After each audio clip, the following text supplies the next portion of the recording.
Good evening, fellow ghouls and specters alike. It's your ghost host with the most, Tiki here. And BlueDragonFive, here to engage in some haunted holiday hijinks by trudging through them catacombs and dusting off those cobwebs as we recount our spooky selection of Halloween classics.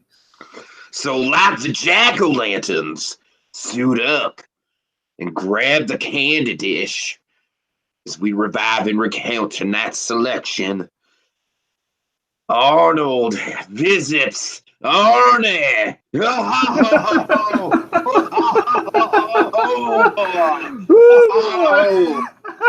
yeah.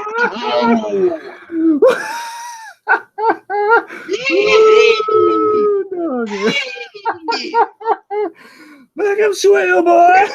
Okay. Let's just put a warm up, Dragon. Let's not get too crazy here. All right. Oh, that was fun. How you doing tonight, Dragon? On the right side of the dirt.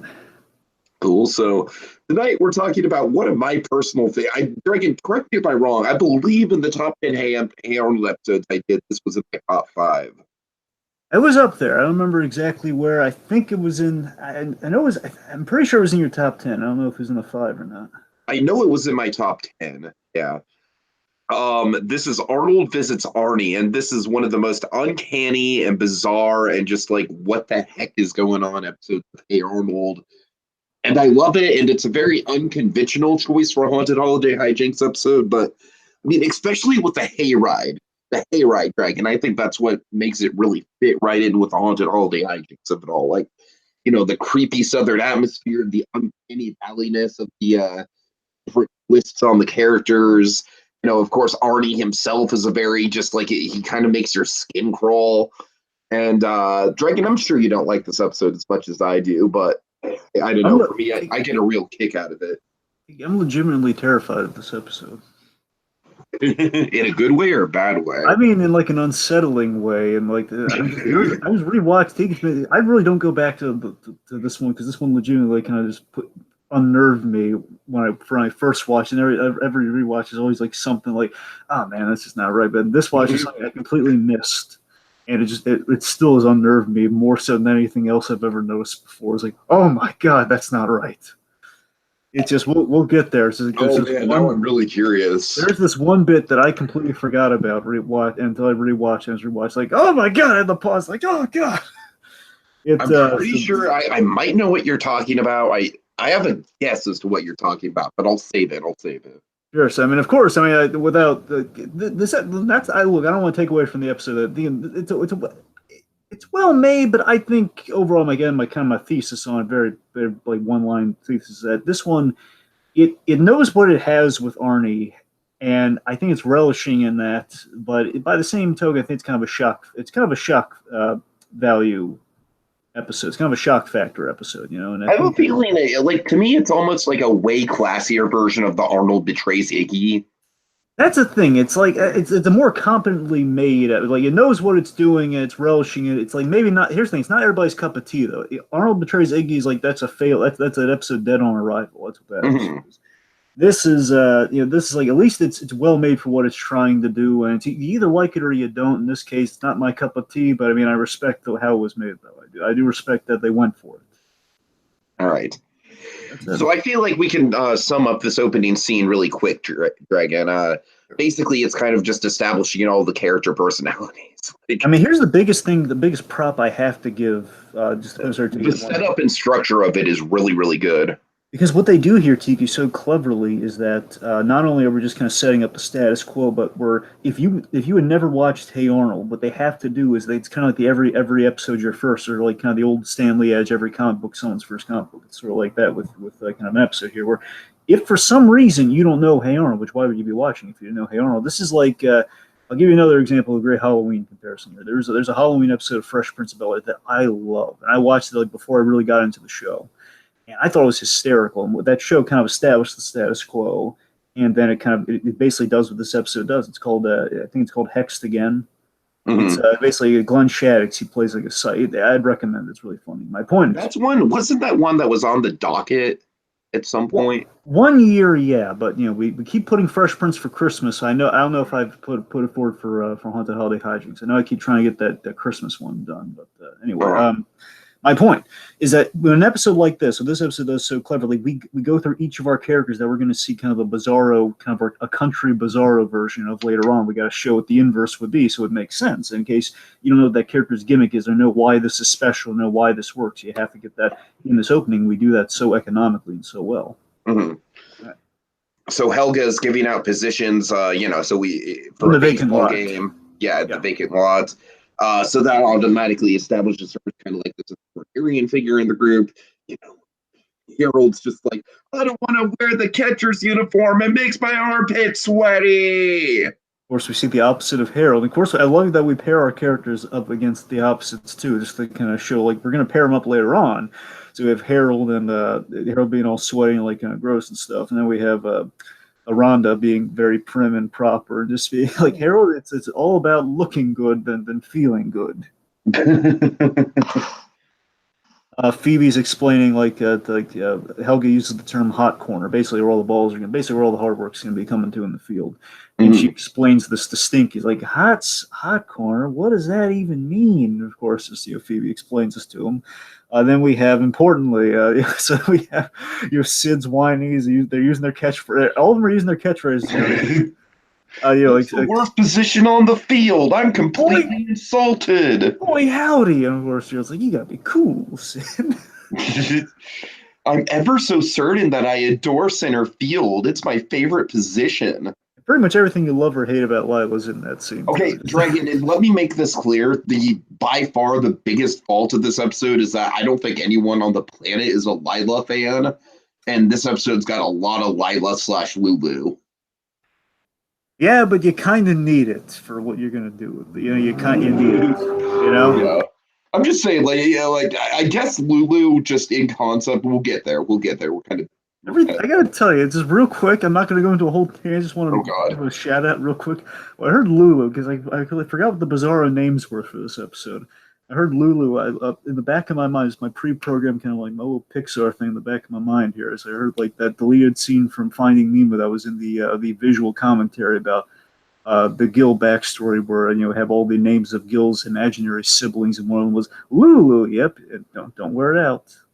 Anyway, sorry, a little mini Pixar tangent there. Back to the episode. All right, so they all notice that Arnold's gone, and Arnold He's shows up. assigning shortstop to the Yeah. short man, which of course Yeah. years later we know is a very direct call out.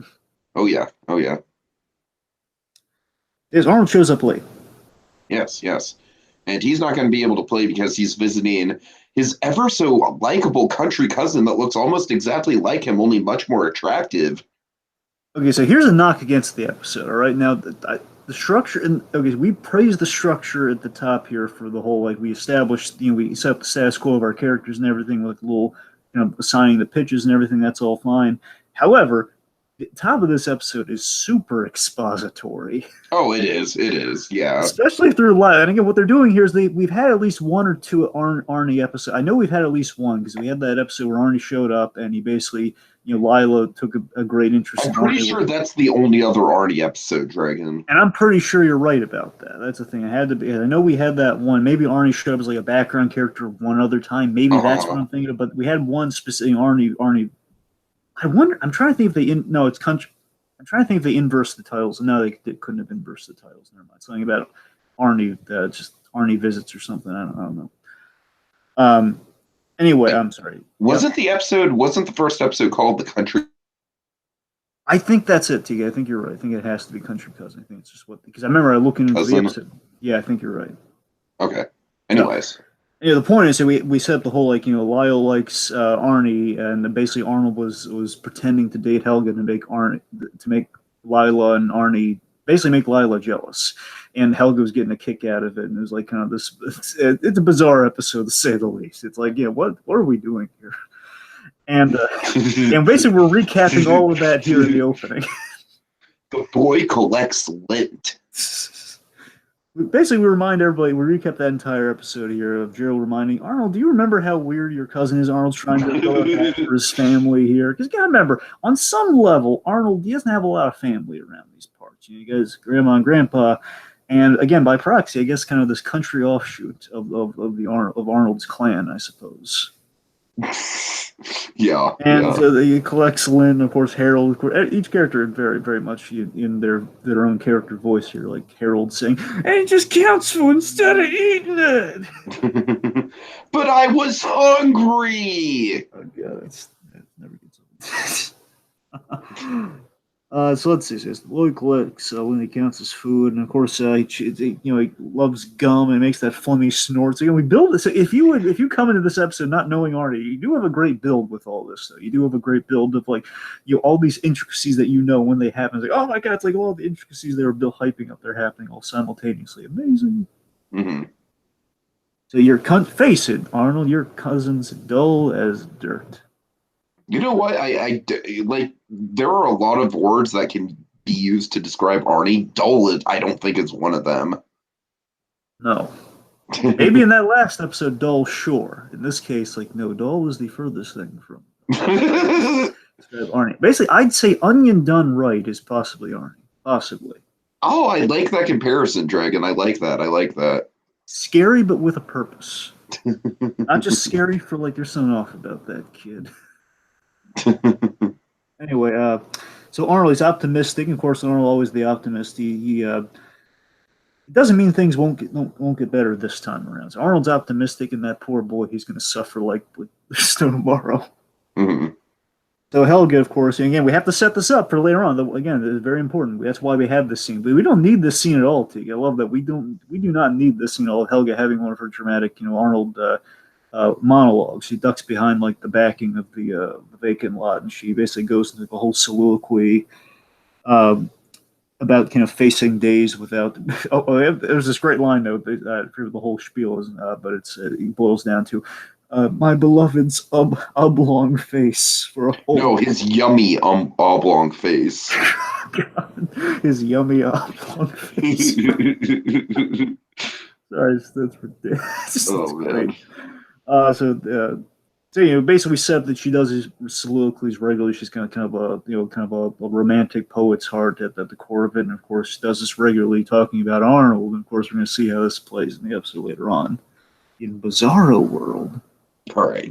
Yes. So Arnold goes to bed, and then one bus ride later. Oh man, we get this great build to Arnie where he's just dropped off in the middle of the field, and then we see the rustling in the corn, and he just emerges from the corn. Of course, I think a huge, and again, the whole Halloween, of course, our tropes and everything. We got a spotlight here. Sure. Big children of the corn. Oh, absolutely. Be very remiss if not mentioning at least once the children of the corn. Come on, guys. Mm-hmm. Or to quote the Monsters vs. Aliens, I'm going to go deep cuts with this. The Monsters vs. Aliens Halloween special, Children of the Candy Corn. Candy Corn! Okay. Draken, you will find just a little tease from my Trip Report podcast. You'll actually find out that Candy Corn became the running joke of the trip. I'm a cute little bumblebee. Candy corn. Okay, anyway, so Heimlich. I'm not even kidding. Candy, you're going to hear candy corn a lot in the Trip Report podcast. Here's what you need to do. We need to do another psycho commentary, and we have to do is we got to do a psycho commentary, and we got to have that, when Norman Bates is eating all the candy corn, we got to have have Heimlich saying candy corn. Well, Dragon, I'll do you one better. I want to go to a psycho screening, and just when that candy corn scene plays, I'm brave enough to do this, Dragon. I have no shame when it comes to in jokes. I will literally yell out candy corn into the movie theater. All right, we're getting really off track. Anyway, take us through. Okay, so Arnold's bus was a little late, 23 minutes late. I counted. And one of the creepy things. I mean, this isn't the big thing that scared me. This is the thing I did Oh forget this God. as well. I Oh completely God. forgot about. I knew that Arnie, he does the snort and everything, but I completely forgot about the off, like the blinking. That's off. It's like the early kind of '90s animation. It's like, basically computer animation. The blinking control used to be off, and they kind of did something like that here, where Arnie Uh-huh. just. Uh-huh. And there's no good excuse for it. That's the thing. Just instead of making him creepy, it's like he blinks one eye at a time. That's what I'm saying, Dragon. That's kind of like the uncanny qualities to this episode. Right about that. I completely forgot about that. So I mean, that big scary moment. I'll tell you when we get there. All It's right, gonna all be right. anyway. So so let's see. Arnold, as like a show of peace here. Arnold, he's got an Arnie some peanuts at the bus on the bus, and what does Arnie do with those peanuts? uh, you tell the folks. He reads the ingredients off of it like he does, as hyped up. He's basically reading off the ingredients, and it's very off-putting. So All then we right. go on a tractor ride. Now, nothing says scary. Foreshadowing. Foreshadowing. Oh, yes. So then That's my Arnie's lucky pile of dirt. my mailbox. It's basically if Arnold was sort of the again kind of like Craig Bartlett's kind of version of Charlie Brown, then this is like Bizarro Charlie Brown essentially. It's kind of like there's the mailbox where I never get any letters. There's the pile of dirt where my imaginary dog would sleep on, and there's speaking of said imaginary pet, then we have Abigail. Abigail. Oh god, this is one of the creepy parts of the episode, Dragon. Oh God, Abigail, just this giant. Of course, the Bizarro Abner. Forgive me if I use the term, folks. Forgive me if I use the term Bizarro here because I know it's a cheap No, it's reference. very appropriate for the whole episode, Dragon. This is basically a Bizarro episode. If there were any time to use a Bizarro reference, this episode would necessitate it. Am I right? Yeah, absolutely. So Abigail, we meet the Bizarro Abner, who's this giant gray hog of a pig, coated in mud, like nowhere near Oh as cute god. as little Abner's, like running around all the animals whenever the doors open at the Borden house and eating the coffee grounds. Like, oh look, it's a mascot, and it's oh my god, that is one. It's like two tusks away from being a warthog, man. So, okay, so and of course, come on. Let's go inside. I'll go to my room. I'll show you my lint ball collection. Oh god. All right, and then we meet. Lulu. Oh boy. Oh So boy. basically, now here, seriously, now we kind of had this with Abigail, but really, this is where the Bizarro world begins. We see Absolutely. now. Now again, forgive me if this is indelicate, but I think the idea with Lulu and the Bizarro thing here is that, of course, simply it's that Lila, she doesn't like Arnold in this case. Lulu likes Arnold here. Of course, complete inverse from Lila. I think the deeper meaning could probably the indelicate way of putting it is Lila's a big tease. And Lulu is kind of the Daisy Dukes of Lila here. That's kind of what she is. Yeah, yeah. That's Dragon, I'm the, gonna take a guess and say that your moment involves Lulu. no, it does not. Oh, okay. Okay, then Not I'm at off all, about really. it. You're far off. I gotta tell you, you're not even close with that. Wow. Okay, okay. Well, I'll tell you what moment really off-put me with Lulu coming up. No, there are a lot of off-putting moments, but by all means, we'll get there. Okay, okay. You Okay. must be Arnold's oh so interesting, likable, and attractive city cousin I've heard so much about. Why was this such a declarative character, no matter which side of the track you go? Very declarative, that Lila. Uh-huh. Okay. So let's see. So of course, she's very much on the Arnold bandwagon there. Then we go to now. This is never a good sign, folks. You never go to the swimming hole.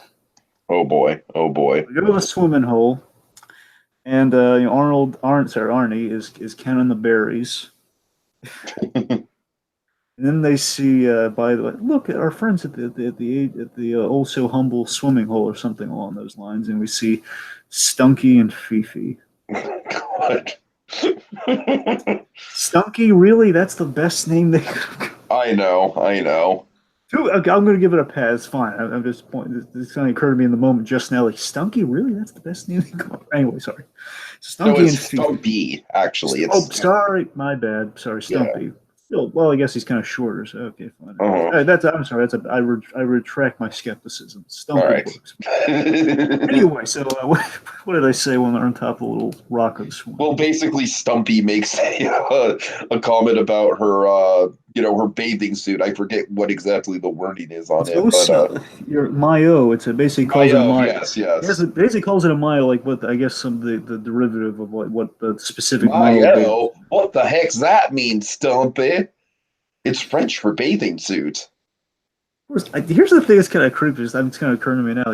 If given the name Stumpy, he's shorter compared to a Phoebe who's taller. That in itself is getting a little. It's getting you ready. It's getting you ready for the horrors that you're about to see. It's like I just take it seriously. If you look at this episode progressively, and it's now a great build. It's a great build. You're right. Now I'm gonna be look. I'm jumping far ahead with this. I'm gonna try to dance around a little bit here, but of course, now what's so fascinating about this episode is that there is kind of a meta narrative. There's a kind of a sewn-in narrative to this whole episode.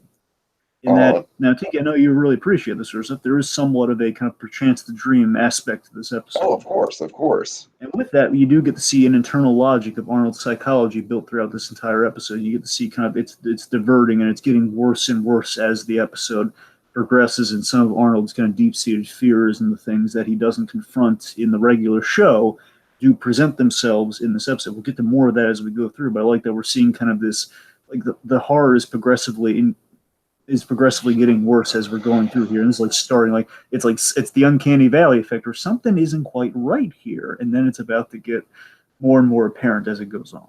Mm-hmm. Anyway, all right. Then Lulu, she feigns falling and she takes Arnold with her. God. Basically, she tries to pull like a Tarzan from the old Johnny Weissmuller films, where it's like just takes a swan dive into the water, like, "Oh, you're horrible." They shouldn't have dragged me. Oh, I'm ever so certain that I'm fine, but I'd be more fine if you'd meet me for an ever so private swim around 8:30 when Arnie's asleep. There's some implications there that are quite also horrifying, but let's screw past that. Of course. So let's see. Following that, we go to the country store. After Arnie's asleep. So here's my big scene. Here's the one I'm talking about. Really? The general store. So again, Stumpy and Fifi got us ready for this scare. I'm kind of realizing it progressed. I forgot they kind of started here, but this is where it really scared me. Okay. In the general store. The old country general store. And this is where for me, this still takes the cake. I mean, I know it gets worse technically, but this to me is the one that completely caught me off guard. Like really still scarred me a little bit. We see Gerard and Kid, which essentially is Gerald and Sid. Now, here's the creepy thing. It's their animation models, but they're switched.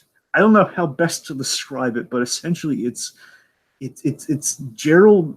Okay, it's Sid. It's Sid playing Gerald, and like their faces are switched, and it's Gerald with Sid's face, and that creeps me out. And it's Gerald. This is the thing. I knew they were switched around. I remember that they're switched around. They have the voices, and they're doing impressions of each other. But here's the thing: it scares me. Like Sid, it's basically Sid with Gerald's face. And vice versa. It's like, oh my god! I had to pause the episode. I was so terrified. I was so unnerved by that visage. Oh my god! Oh, that's great, Dragon. You know what I love about that is that, like I said, it just really plays into the uncanny nature of it all. Yes, I mean, to me, that's the most uncanny thing about the whole episode. It's like, oh my god! It's great. It's just, and of course, just the whiny. Again, it's the actors doing an impression of the other actor too, which is even better. And again, creepier, but even better. Where it's basically doing the scene that we saw earlier. It says, "Boy, howdy!" It's basically Gerald doing this version, his whiny impression of Sid here. It was like, "Boy, howdy!" He's even basically they're going up expense. It's for something he was going to buy there, like gum or something, candy, whatever. And of course, this, "Oh, come on, Gerard, you got to be cool." That is not right. That to me is like, that is not right.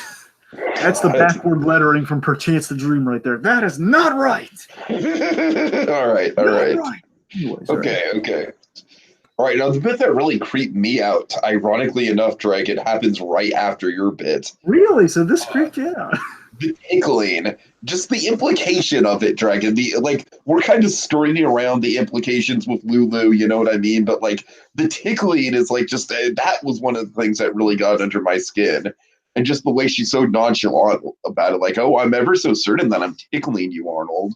You know what Just creeps me out about that, Dragon? You know what creeps me out about she's so that? declarative about it. She's saying exactly what she's doing, and no one can stop her. And it's like, to me, I mean, I'm sorry. I have to say it. It's basically low key sexual harassment. Essentially, well, you're not wrong. I mean, there's definitely a level of that there, but I mean, it's still just like the idea of like no one's noticing. Just Exactly, and, exactly. Poor Arnold, man. He's just like so off put by it. yep. And again, seeing your beloved kind of lead character in that position is quite horrifying. That's what I'm saying, man. That's what really got under my skin. You know what I mean? That's what was really upsetting to me on a rewatch. It's It's like just this taking rare moment of vulnerability from Arnold. yeah. So as Arnie's counting the gumballs, 13, 14, 15. this goes on, and basically, hey Arnold, could you get that apple butter? And of course, he climbs up the thing, and then of course the tickle happens, the infamous tickle. And of course, it's because I like you. At the very least, at least she's direct with her feelings. You know, it's creepy. Don't get me wrong. I don't advocate. I'm just saying, at least like Lila's not. That's the one thing I have to give Lulu over Lila is that at least she's not doing the whole cat and mouse. Like, I think I'd like you, but oh Arnold, you're so. That's like the whole cat and mouse. I hear you. Anyway, so then they go to a movie theater. So then we see the next kind of phase in the bizarre world here. So yeah, I mean, I think progressively, I think implications are just a little more off. It's like it's very direct. It's very okay. Obviously, there's a switcheroo, but still not as creepy as the animation models being switched to me. That's still pretty scary. I hear you. I hear you. This is Harry. What is it? It's Harry, right? Yeah, Harry. Harry and Rhoda. Uh-huh. I do love that switch on Ranma's name, by the way, Rhoda. So that's still funny to me after all these years. I remember that one. Anyway. So Rhoda, basically, it's like Oscar and Felix years. Like Rhoda's the Oscar Madison. You know, she's sloppy, she's chocolate coated, and kind of little kind of heavy. And Harold, he's very fastidious, and you know, he's. I love the image of Harold, like with like the bow tie, and he's thin and tall. So again, it doesn't disturb me as much. It's like, you know, Harold, you know, it's a what if for Harold? Like, what if? Yeah. It's like what Harold aspires to be in his later years. Yeah. Let's see. So following basically the whole like, oh, Rhoda, you're such a slub. Oh, well, how many times do I have to tell you, Harry? I don't care how I look. It was very direct. Again, it is a little to me, that line might have been the worst written line in the episode because it's so on the nose. Exactly. It's spelled. You got me. It is spelled out. But again, the episode's doing a good job in a lot of other places. You kind of give it a pass, but that one does stink the most out of all. Mm-hmm. All right. So also they're saying Arnie's going to get some gum, plain flavored gum. God, that line's still unsettling. Just play. Who even makes plain? Is there a Tiki? Is there? I'm not a gum enthusiast. Is there such a thing as plain flavor? I would say just like the classic, like sugar flavored bubble gum is like plain gum. I don't know, like your Bazooka Joes or your Hubba Bubbas. You know what I mean? Like just the pink classic bubble gum. Right. Now I just want to rewatch Shape of Water to get to the candy rant. The whole like, you know, I don't get all that foo candy. I just get the. I'm sorry, just a bad Right. So again, more borderline sexual harassment from Lulu's part, and she kind of like shoves Arnold into again, Dragon. It's not as terrifying as the tickle thing because the tickle thing, it's just a little bit more on the nose. But like, you know, she's just shoving Arnold into a corner and trying to kiss him. You know. Yeah. But you're Arnie's girlfriend, and we're 9. Here's the thing, T. You're right about the unsettling factor on this, but you know, looking at it from Arnold's psychology here, which again will be very important by the end of the episode. I think it's interesting. This is something we never really kind of cover with Arnold, how he feels about kind of relationships and emotion. I mean, don't get me wrong, we've covered it occasionally with Lila. I think in total we've probably done it not counting all of these like Ruth pursuits, like not the pursuit of a girl, but like when he's like actually like, in the relationship. Like he's rarely Sure, ever been in sure. a relationship, and Arnold's of course in that position. Arnold, the irony of Arnold is that he's so mature for his age. He has like this such advanced wisdom, yet at the end of the day, he's a character who, if he can help it, refuses to mature. He wants to remain a 9-year-old and be and have the wisdom of Solomon, essentially. That's Right. that's what he wants to maintain. This like these shows of intimacy again, they're definitely advanced. And again, he's not in the wrong for feeling that way, but it's always something interesting to see how Arnold kind of perceives this versus how Helga on the other side of things is like, she's kind of on the opposite end of that. She's kind of the inverse of that. So I think it's very interesting seeing kind of their kind of diametric kind of positions on that and just kind of seeing that to the forefront in a way we never would see it normally. All right. So speaking of Helga, we meet Hilda. She's staring at the moonlight. And Dragon, I have the whole poem written down. All right, you ready? Okay, fire away. Oh, most luminous orb in the indigo sky, looketh to you upon this ideal guy. Oh, all-knowing lunar spear, taunting from above. Willst thou never guide me to my one true love? And then So Arnold stumbles over her, yes. and they introduce each other. Uh, Hilda, nice to meet you. So yeah, it's this great kind of bizarro effect of Arnold falling for this version of Helga, which is very it's a very nice. I love how casual Hilda is. That's the thing. I love. Yeah, yeah. I gotta tell you, I'm gonna throw this at you. You can tell me if I'm crazy or not on this, but I'm just gonna throw it out there. Something occurred to me rewatching the episode is I gotta wonder if this might be Arnold's subconscious having Oh, overheard I Helga. definitely think it is. Like maybe Arnold over Right, the years. well, hold on to that thought. We'll get there. We'll get there. I kind of want to save that kind of talk for the end of the episode. Okay, well, okay, fine. Getting off of that, let's Yeah. getting back onto the. Well, the point is, Arnold is falling for this version of for Hilda, Uh-huh. and she and again she's That Hilda was gonna go to a movie, but then she saw the moon and she's like, hey, I'd rather watch this instead. And I think that's what makes Arnold fall for her. yeah, and I love that she's very direct. Like she's not importantly, she's not clandestine. She's not hiding anything. She's not deflecting from her feelings. She's being Hmm. really straight with him, saying she admits to, oh yeah, I do poetry on the side. Like yeah, I just feel like it. I just want to get some air. Hmm. So yeah, and then of course then we see Hilda falls for a football head, but not our football head. Oh God. She falls for the rival team's football head, Team Bizarro. Yes, yes.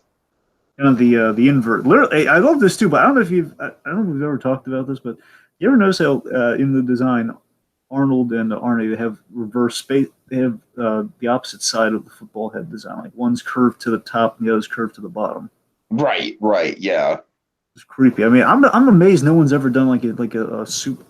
This probably exists, Tiki, but I mean, I'd be amazed if someone has not done like a creepy like overlap of Arnold's head on top. Like get rid of Arnie's hat essentially, put Arnold's head on top of that, and just have a double football head image. Oh God. Oh my God. You know how horrifying that would be. Anyway, so Hilda spots Arnie, and it's love at first sight.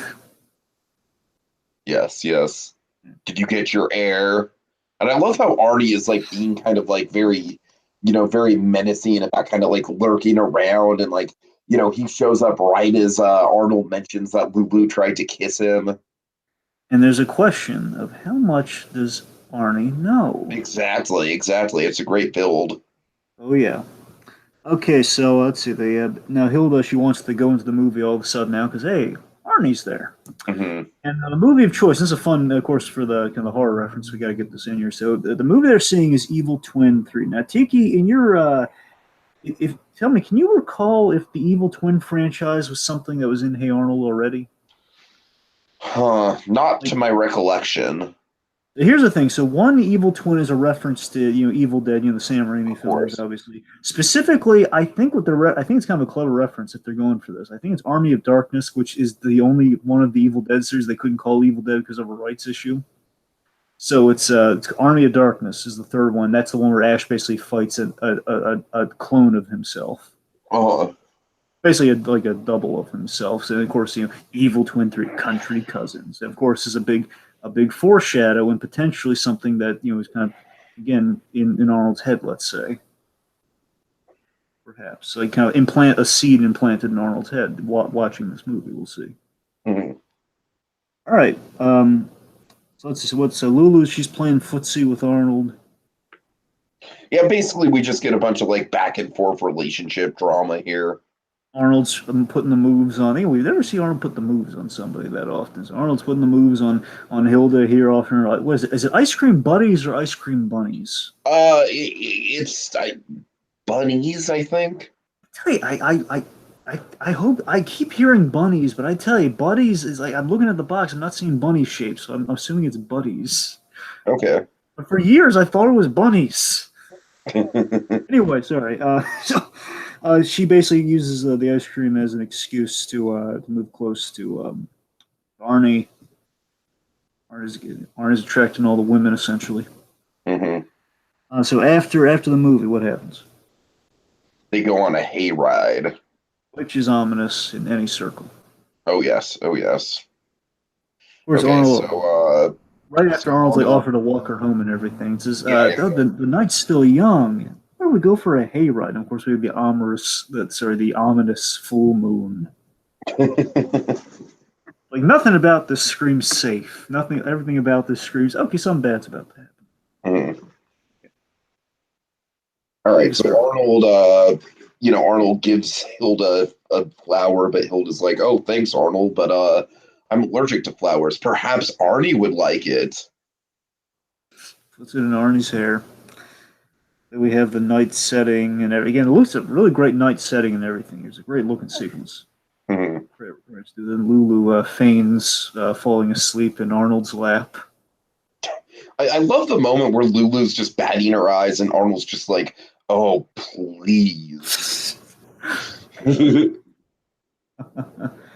So then we have we have this the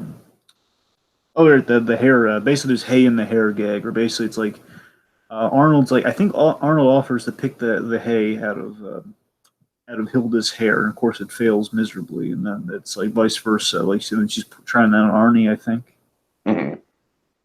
It's the old excuse like, oh, let me get close to you to get that hay out of your hair. Ah, hey, how's it going? That sort of thing. So Arnold, he's walking. Now again, this is bizarre if you really think about it. Again, this is kind of logic collapsing in on itself very cleverly if you're really paying attention.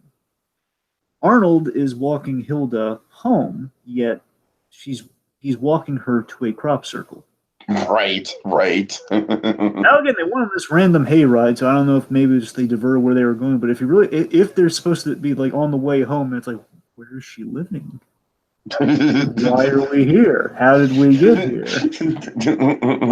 So Arnold's walking Hilda to this crop circle, surrounded by corn and everything. Says, "Oh, I'm sorry, Tiki, you want to take us through this?" No, go ahead, go ahead. Basically saying like, "Oh, I had a blast, I had a lot of fun, that more fun than I expected to have with a guy." And Arnold then he just comes out with it, very bold. Arnold comes out with his feel and said, I like you, Hilda. I think he says like I don't know if he says the whole like you thing, but I like you, Hilda. Uh-huh. And Hilda basically Hilda thought Arnold thought that Hilda just gave him an opening. Arnold has misconstrued this as Hilda breaks his heart here again. Might be some trippy psychology going on here. So basically, says, "Oh no, I wasn't referring to you, Arnold. I was talking about Arnie." And then speak of the literal devil. What happened? I know why you came here to steal my girl, and now you're gonna pay for it. Now you're gonna pay. And then we get the iconic shot from the episode, which is Arnie with the teeth and the drool coming out of his mouth, and then things escalate very quickly. And like all the kids are, kind of coming out, fight, fight, fight, fight. And then, oh God, Dragon, I'm sure this must have horrified you. Yeah. The Gerald and Sid on the tractor. Like, yes. Of all the people to be on the tractor, that kind of like ends the dream. It's got to be the uncanny Gerald and Sid. Yep, and of course Arnold he's trapped and he's surrounded, fight, and then of course a very cannibalistic looking Arnie with like that horrifying smile. That very again, he looks very The point is, folks, we foreshadowed this with the Evil Twin movie, the whole like basically two twins going up against each other, and now they Arnold is in the very same position with his country cousin. He's basically. I forget if they all go to gang up on him. I know Arnie leads. I think they all just kind of pile on him too. They all kind of circle him, I think. Well, the point is he's about to be ripped from limb to limb, and just as it happens, like we're gonna need to change the name of the show to the form like, oh, where's Arnold? Before we do that, where's Arnold? And of course, it's the opening. Like, we basically have a lot of tracking shots, and the rest of the gang looking like, wait, they're looking all puzzled, just walking to the street, and then we get to the end there, and you have Helga saying, "Where's the football head?" Man? I can't say moving football head. There's no football head here. Before we're pondering any of those bizarre questions. Wakes up, all a dream. So let's unpack that for a moment. There's a dream. How do you feel about the dream reveal? The dream reveal. The fact that all that we saw there was a dream. I mean, I think it works.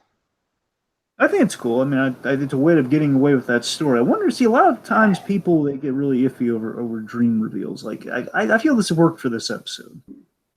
Yeah, no, I agree. I mean, what are you really expecting to get from this episode? You want Arnold to be ripped to pieces by and to me, it's also like, just the idea that the reverse Gerald and Sid actually exist in the Hey Arnold canon. It's nice to know that they don't.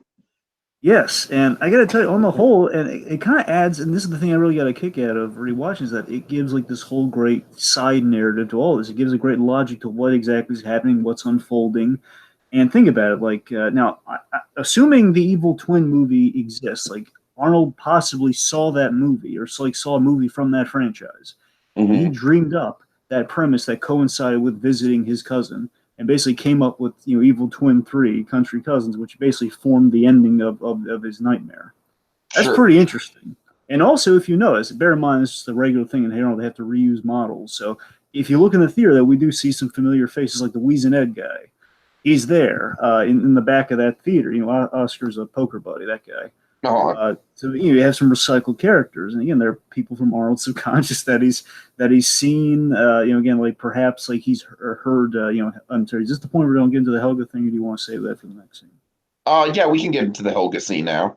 And the cool thing with the Helga thing is, I wonder if if all the times that Helga's monologued and things really close by to Arnold, I wonder if in the back of his mind, subconsciously, this episode kind of poses the question: maybe Arnold heard her sometimes, and maybe, and again, we've seen the times that Arnold has warmed up to Helga, it's when she's been really kind of direct and forefront and been kind of vulnerable to him, and maybe Arnold's kind of piecing together like a version of Helga that he would like, and possibly the poetic stuff that he heard Helga speak of is stuff he's overheard in the background, like that little whisper in the back, like where's that poetic diatribe coming from? Like what is that noise? Like, what if it was Helga? It sounds a little like Helga. It's kind of Arnold's subconscious kind of putting the pieces together, perhaps. I don't know. Mm-hmm. I think that to me is what really solidifies the dream idea. That to me like gives it a lot of legs to stand on. I think that's really interesting. And then I really do like the moment where Arnold hugs Helga, and it's like, Helga, I'm so glad it's you, and of course she swoons over it, but then very quickly goes back. So all of this, by the way, so again, he wakes up from the dream, and then basically we have kind of like a boy, what day is it sequence with, with Arnold here. You were there, and you were there. Arnold's in his bear pajamas, because we've never seen him in those before. But we have to give him that because we need to show that something's amiss here. Arnold, he's not visiting Arnie. He's actually showing up at the game, and apparently, so he did go to everybody the night before. And I guess Arnold just changed his mind, like, no, I'm not visiting Arnie. What are you, crazy? So yes, he was hugging Helga. We're basically seeing everything's back to normal here, and then of course the guys, Harold's laughing at the bears in the pajamas and everything. Mm-hmm. And Gerald's like, hey buddy, everything okay here? What's going on here? Everything's great, Gerald. Everything's just great. And of course Helga checks the locket. Everything's back to normal, status quo reached. And we're like, this end. Something occurred to me rewatching right before we did this, Tiki. They had a stock ending for the end of this episode here. They had a stock ending of like the overhead shot where we have, okay, basically the neighborhood's just kind of bustling as it usually does, where they're all in the vacant lot about to play a game. They probably use the audio from a different episode. I'll bet you. It's like, Harold saying, all right, they're about to go play ball again. That has to be a recycled bit. I hear you. I hear you. It's gotta be, because I've heard that time before.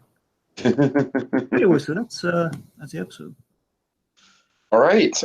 So final thoughts, Dragon? Yeah, so it's effectively sick and wrong in a kind of a Twilight Zone way, which yeah, it's intentional, it's on purpose, and I respect that how this episode was made. I do. A little too scary for me, not in a way it's like it's not scary bad, it's not scary like to the point where you can't watch it, but it's just unsettling. If you're a Hey Arnold fan, it's gonna be really unsettling. I think if you're a general audience member, you might get if you're into that sort of thing, get like a sick and twisted vibe, like, oh man, that's so twisted, that's so cool, or are you going to be a sense of like, oh my god, what am I watching? Yeah. However you're going to interpret this, I think it's worth watching. It's not my go-to for a Hey Arnold kind of creepier Halloween episode, possibly because it's doing too good a job. I'll give it that. Maybe because it does too good a job. Maybe because it's still just more just kind of. I think there's more substance than in years before I gave it credit for, and that's like another reason I was kind of hesitant to do this one because I felt it was just all shock value. But again, the whole dream logic I think adds a little bit more substance to it. But again, I think this episode is made with a lot of shock value, a lot of shock factor built into it. So that's the one that's the one big divot I got to take away from the episode. But it's not nobody kills it by any stretch. Okay. All right. Well, that's the end of tonight's selection, and our spirits grow weary as ever, but they'll be stronger than ever next time as we engage in even more haunted holiday hijinks.